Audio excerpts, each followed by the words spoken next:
the only thing that I had going for me was that I was crazy, and that I'd been spending most of my high school years fighting, so that I was already so far outside of anybody that I was so weird.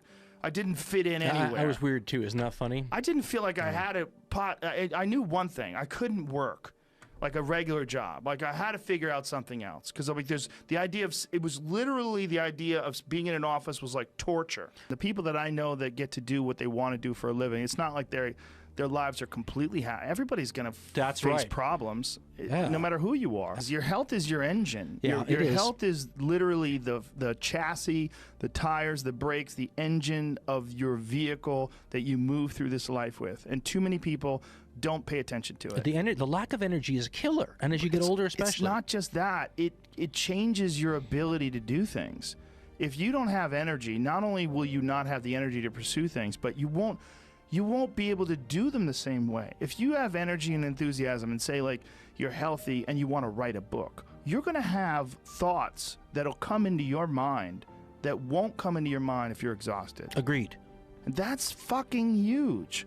That's huge for anything you're trying to pursue, whether we're talking about furniture making, whether we're talking about being an author, whatever it is. Let's think about people who had one fantastic idea in their life and built their whole life on it. One idea in your little book that you wrote down could make your life, your child. I mean, if you're Henry Ford, I mean, how many people did you employ for decades afterwards because of a good idea? I mean, our world is built on those things. And also, like, the idea of having these ideas and the enthusiasm that comes from it, like, it starts to escalate, and you start to calculate, like, oh, and I need more, and I need this, and maybe that, and then the motivation and the momentum of these ideas can lead to enthusiasm. And you attract other people who can add, and I mean, this is what we said about, like, you start your website and you just do it, because things, once you push the verb of living manages to create ripples into, you know, get a little bit metaphysical here, but ripples in time in front of you that open up possibilities. And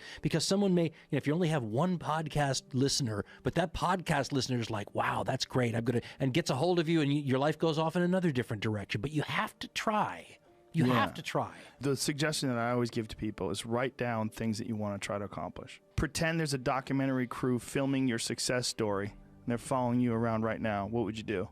What would you do if you knew that there was a crew following you around with cameras documenting your future incredible success, and they want to catch you in the act of it all? You would do all the right things you would have to do. Think about that. Organize it. But we are saddled down by so many doubts and so much just mental horseshit that keeps people from action. I think that some of us, you could be born into any circumstance, but you've got this gene, so you're going to be ambitious and you're going to overcome it.